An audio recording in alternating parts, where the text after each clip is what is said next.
Liss, and the name of the program is The Way to Go. I invite you to join us each week at this time as we explore places to go and things to do. Today we're going to explore unusual places, different places, maybe not so well-known places in Westchester. My guest today is Evelyn Carnicelli, who is the director of the Office of Tourism in Westchester County. And I'm going to speak with her today about not only the well-known places, but some of those that perhaps people don't know as well. Evelyn, I'm glad you could join us today. And as we talk about tourism in 1993, what are some of the unusual places that are known to a lot of people, but maybe not known to some of the others? Well, like everything else, they say there's nothing ever new under the sun and the stars. It's just that you haven't found it. Yeah. And I think that's the tact that we ought to take. All right. There are places that have been here, but are offering new programs and different things to do. Such as? I was very intrigued by it. The Historic Hudson Valley is a series of 3 properties in Westchester County.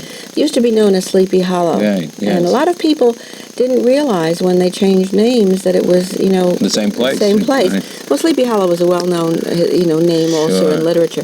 But, however, their programs every year are repeats to some degree, and yet they're different. Well, what other places now? Let's spell those out a All little right. bit. Well, you have Sunnyside, which is the home of Washington Irving, perhaps man of letters, and one of the foremost men of letters in the United States.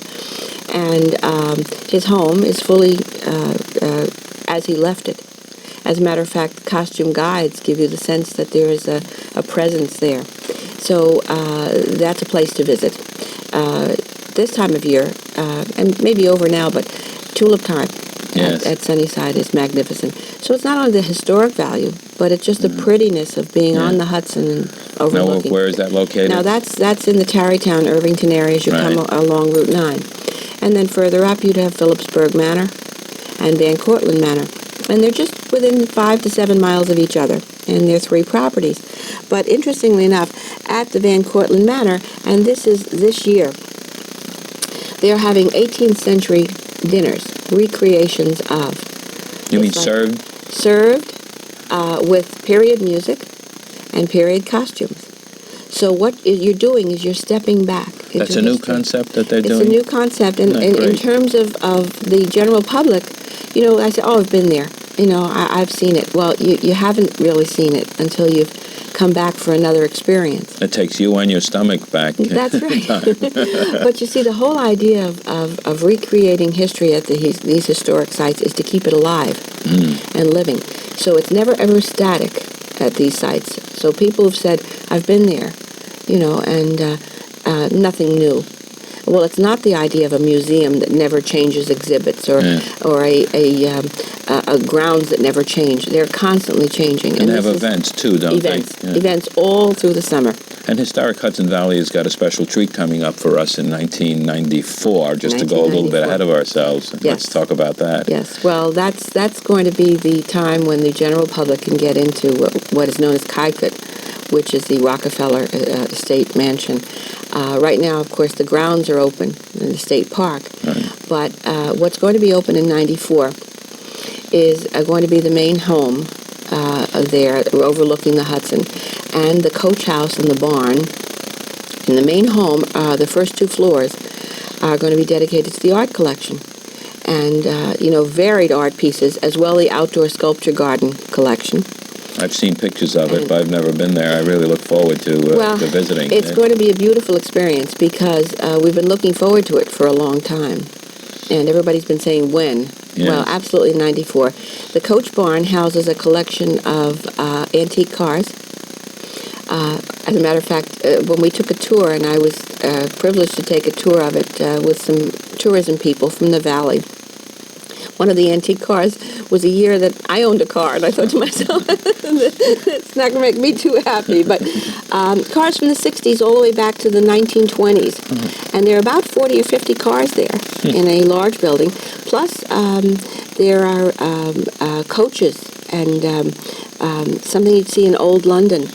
That's a lot. That's great to look forward to. Now, we talked about historic Hudson Valley in the past, and we're talking about historic Hudson Valley in the future. Well, the connection, you asked about historic Hudson Valley. What's the connection? Fact of the matter is that in order to see it, you're going to have to go to one of the historic Hudson Valley properties, in this case, Phillipsburg Manor, and they will run a little jitney and a tour, so that you leave your car there, and you get on the bus, and they take you up, and take you around with to Pocantico, and take you around and explain things to you, and kind of let you wander and enjoy for There's a wonderful church there that is open to the public now, isn't it? Union Church, yes. Union Church with the Chagall windows. Chagall and Matisse. And the Matisse windows, yes. As a matter of fact, interestingly enough, those are probably the focus of people that come in to look specifically for the art in the area, the art in the Hudson Valley.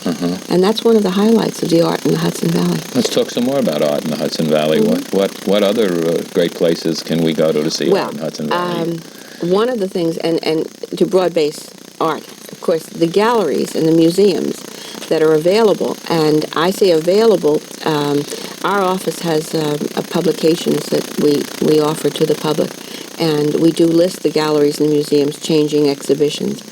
A little later on in the program, we're going to give a telephone number that people can call to get all the information that you have available. It's a vast amount of information. Well, we have, art runs a gamut. We have the indoor art and the outdoor art, like, for instance, the sculpture gardens, PepsiCo, the gardens, where people can not only enjoy the created art that man has created, but the art in terms of the nature, the natural beauty. So it's in beautiful settings. But perhaps one of the favorite places of mine, and little known many times to people outside of Westchester, is the Hudson River Museum, with changing exhibitions. In Yonkers. With a magnificent view of the Palisades. Magnificent, and of the Hudson River. And of course, again, the changing exhibitions that are there, which we have listed on our calendar, and the Trevor Mansion, which is an example of, again, architecture of that, the last century. And the mansion is the home about which the museum was built. Now, of course, they have a modern section, and they do have exhibits in the Trevor Mansion as well. Both. Yeah. So you have the flavor of the old and the new beautifully combined there. It's a marvelous place to bring children because it's very open and airy, and there are grounds to walk on. And the children seem to enjoy and I've been there with school groups, the fact that an old section was connected to a newer exhibition hall. It's really amazing how many museums that we have in Westchester County, isn't it? The Katona Museum, and of course the Newburger up at SUNY Purchase. SUNY Purchase, yes. And the galleries, and an enormous number of galleries. And also what's interesting is, and a lot of people, and this is a discovery kind of thing, there are little, what you might term galleries or craftsmen's shops, all along the routes in Westchester, in the towns. Yes. So many people choose to take, say, a Saturday afternoon, Sunday afternoon drive, say up Route 9, and go down one of those, little towns all along there, and perhaps stop for a chance to look in the windows of these little, quote, galleries and antique shops and craft shops. Because what you're looking at many times is a history of the area. There are crafts that are very unique to the Hudson Valley area. And they're all so close, whether you live in Westchester, or southern Westchester, northern Westchester, or whether you live in Riverdale or New York City, and come up and see all these. It's all so close, and I think that's the marvelous part of it, is that you can travel thousands of miles to go sightseeing, whereas sightseeing is right here in your backyard. Well, interestingly enough, because, you think of America, and how old is America? Well, we're 300 years old here in Westchester County. And for America, that's roots. That's beginnings. Yes. One of the things that I like to mention, and people enjoy it, in Philadelphia, which a lot of people think of as the place where American history really was made, or Massachusetts. Well, they have something called the Liberty Bell, right? And Betsy Ross and all that. We're all familiar with that. Yeah. The Liberty Bell has a sister bell right here in Westchester County. Where is that? It's at the Bill of Rights Museum in Mount Vernon. Oh, yes. Right. And it's called the Freedom Bell. And it is the exact bell made by the same person, crafted at the same time. There's just one difference. It doesn't have a crack in it. We might say it's not what it's cracked up to be, right? Well, it's rung every 4th of July in celebration of course, the 4th of July. And think of it, Bill of Rights Museum celebrates the first 4 amendments to the Bill of Rights, which is where this country was built. So if we're looking for American history, it's right here. And to follow along with that, Washington's headquarters in White Plains on Virginia Road. Again, it's fully staffed. People can go in there and again be brought back to our original roots. So when you say you don't have to travel thousands of miles, that's for sure. Now, are there events at Washington headquarters? There are events. Is that on Virginia Road? It's on Virginia Road. As a matter of fact, the Parks Department is in charge of that, and they publish their guide to all of the events and things that go on, but it specifically tells you, what is there, and you can call up for special events, or you can arrange for group tours. This might be a good point for us to talk about some of the literature that you brought along today, which tells about the various events, and that literature, of course, is available to anybody who calls your office. So why don't we start with something which I think is exceptional, which is the Summer Fun Pack. Let's talk about that and what it is exactly. Okay, you want me to talk about it? Well, exactly what it says. Summer is a time to enjoy, and if you can enjoy it at half price, you enjoy it more, double. What we attempted to do was to encourage people to use the Westchester County attractions and hotels and restaurants, and they're all in here. Can we show it? Or yeah, well, we can open it up if you like. It's just a sample page of what's in there. Yeah, it's a story on Westchester County, in this case the Hudson Valley. But percentages off on admissions, 2-for-1 admissions, weekend packages even at the hotels, which we encourage not only people outside of the county, but people in the county to use. So it's incentives. Now, you started that last year. We started it last year. We called it Golden Summer, and we're still calling it that. We're telling people that Westchester's a place that shines. And, the idea is let it shine for you, because, our motto is the golden apple, right, and that's one of our logos. So. Right. One of the things that you publish, we happen to have here the spring edition, but the summer edition is coming out. Very shortly. Is the calendar of events. And let's talk about this little booklet. What does it cover? Well, you have the spring edition, which runs through the end of June. But in about 2 weeks or 3 weeks, we will have the summer edition, which covers the entire summer. And it covers some of the major events in Westchester County, all of the county center events, some of the parks events, although we have a separate parks calendar as well. But the heritage festivals that are going on in the parks, and any of the special things like the Philharmonic that's going to be here in Westchester, July 3rd. At Westchester Community College. That's a wonderful event that takes place every year. Every year, and it's usually sold out. Yes. and I say that really with tongue in cheek, because it's never sold out. The point is, it's open to the public and it's outdoor. So, we get sometimes close to 5,000, and it's absolutely free. And people love it, and they come back every year. Bring lawn chairs or blankets and whatever makes you comfortable. And it's really. And the idea of Kurt Mazur will be conducting again this year as he did last year. It was quite an event, as I recall, last year. I'm just going to hold up some of these booklets that we have here on various things. One is a guide to historic sites. Just to give an idea of what some of the literature is, because you have such a variety of information that's available through your office. Well, the important thing is that we have it, and our effort is to get it to the general public. And when people call and ask for the package, this is pretty much what they're going to be receiving. Yes, and you mentioned the material on parks, county parks, and this is quite an extensive brochure too, isn't it? Well, interestingly enough, it covers actually the entire year, so it's not just limited to the summer. So we encourage people to take it and use it. But let me mention something. Just for instance, 5 nature centers in Westchester County, and they're fully staffed. The nature centers are open to the general public, usually Wednesday through Sunday, all day. and offer all kinds of things for people to come just enjoy and to learn. Now, when you say nature center, for those people who haven't visited nature centers, what are offered? What kind of programs are offered? Well, they generally are staffed with a naturalist. For instance, you have the Marshlands Conservancy.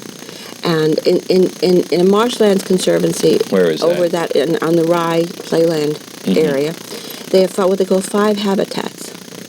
So you're talking about field and streams and ponds and everything available, you see right there in one conservancy with a naturalist to explain the general workings of nature in that area and in every area. But it's an opportunity to learn right on site. And it's available to us. Where are some of the other? Lenoir is another one, and that's over in the Yonkers area. Right. And then if you travel up county, you're up in, let's say, I'm going north into one of the most unique parks, or largest parks, the Ward Pound Reservation. And you've got the Trailside Museum there, again, with a naturalist, and programs, again, centering around the workings of nature in that area, but in general, ecological programs for children that bring it down to their level so that they have an understanding and appreciation for nature. The museum also offers all kinds of advantages in terms of hiking and walking around and learning about the area. They're great family places, aren't they? Yeah. Let me go to Lenoir, for instance, for example, what makes that kind of unique and what people would enjoy. The Croton Aqueduct, which supplies the water to the city of New York and runs through Westchester County, parallels along Lenoir, and you can actually see it and walk on it. And, follow the flow of water and realize how this happens. Originating in Ossining and coming all the way down. Yes, you mentioned the Hudson River Museum. They had a wonderful exhibit on the Old Croton Aqueduct, which ran Marvels last year. of Nature. Yeah. That, we're jumping around, but the Croton Dam and the Croton Aqueduct and the Kensico Dam, again, all examples. The magnificent wall. I can remember that when I was a child, that we used to drive with the family a day's outing just to see that great wall. Exactly. Again, to see. Let's go on to see.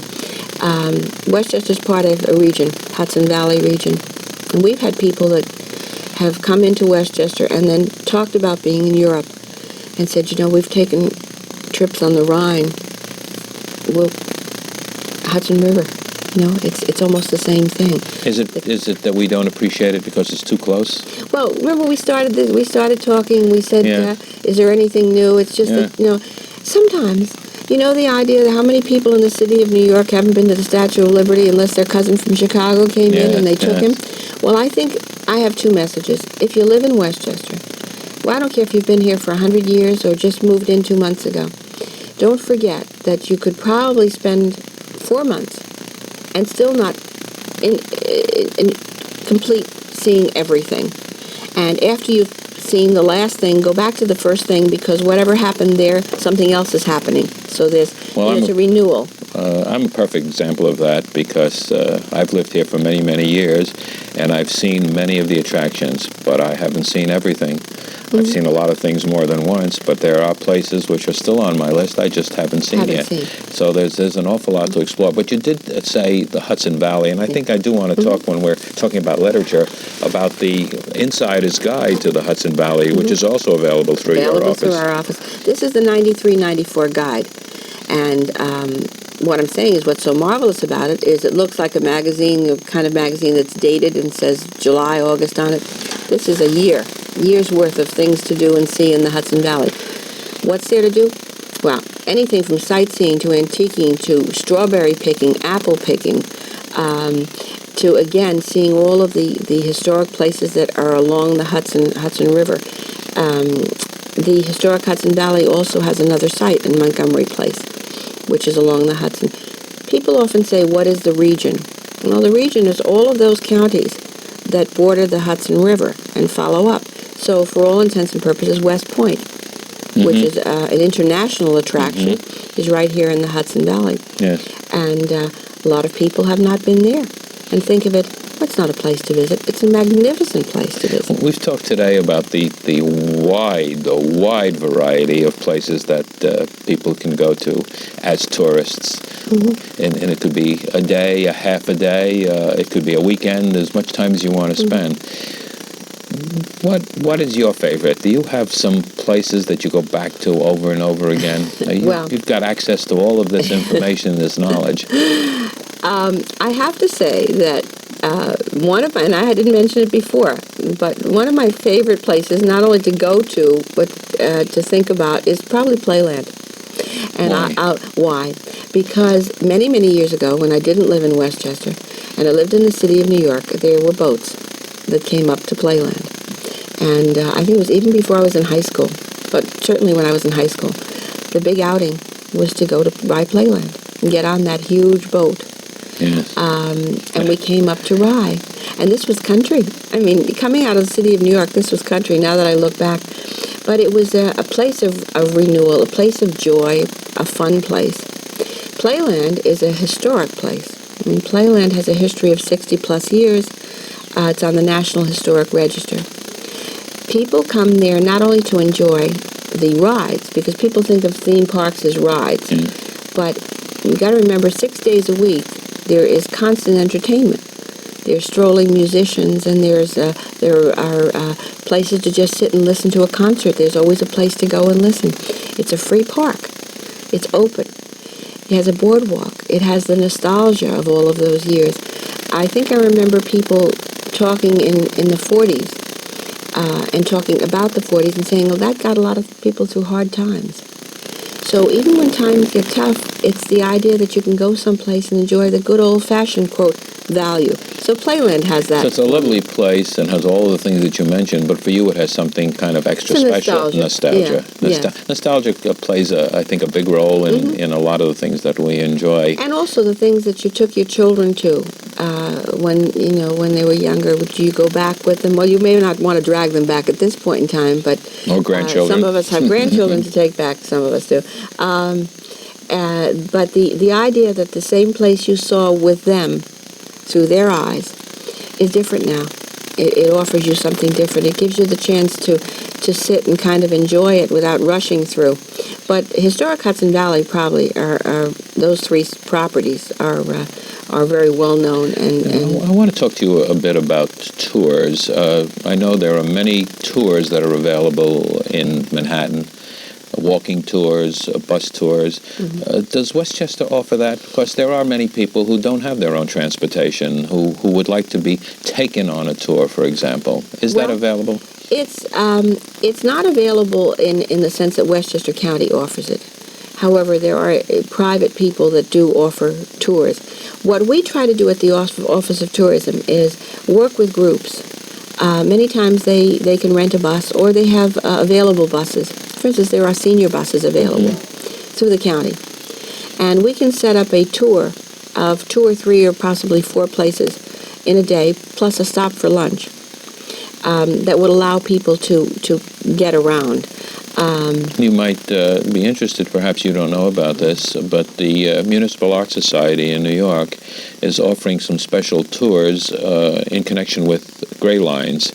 And they take people on buses as opposed to walking tours, which they do all the time. That they take people to distant places. So one of the trips that they had recently was to Usonia, which is the Frank Lloyd Wright community. As a matter of fact. And they have a Lyndhurst tour coming up that I read about somewhere, or maybe it has happened. But they are, a New York organization is taking people to Westchester, which I think is very interesting. Well, they called us on that, on the Usonia. In fact, we sent them a map and we sent them some history of it. That is a private community. Yes, it is. They are private homes, and we make them aware that it's not they're not museums that people can go and visit, but unique to the area. Even if you're not going on a tour, it is an interesting place to drive through. Exactly. I discovered it when several years ago, when again the Hudson River Museum had an exhibit on the subject, And I also discovered that the winter is the best time to go because in the summertime you can't see anything because of the trees. The style of architecture as lends to the winter. It's beautiful to drive through, and I know some photographers have gone through there and taken some interesting pictures of it.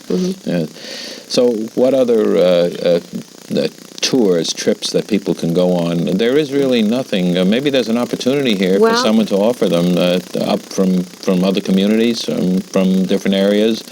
It's interesting because what's happening is we're recognizing the fact that as communities, and when I say communities, I'm talking about New York City and Westchester, and then all the way up through the Hudson Valley, that we have a tremendous appeal in this area to the international visitor. Yes.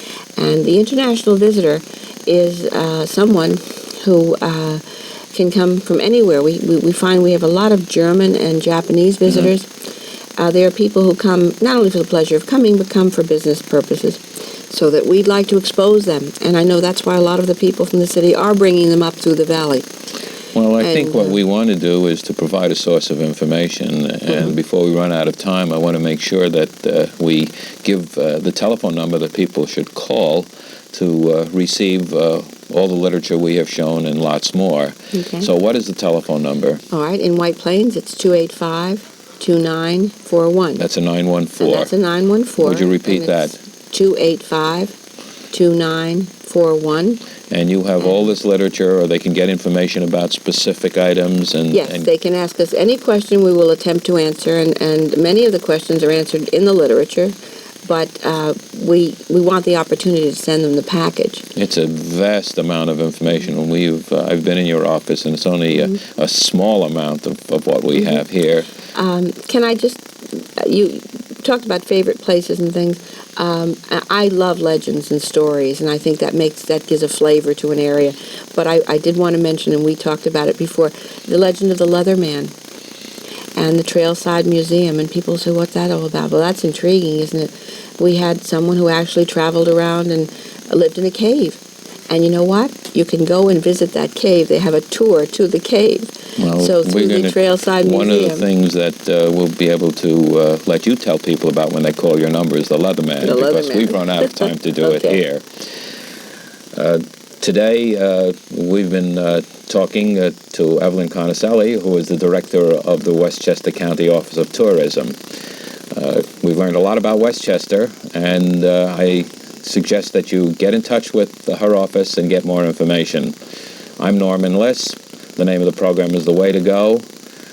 Until next week at this time, enjoy yourself.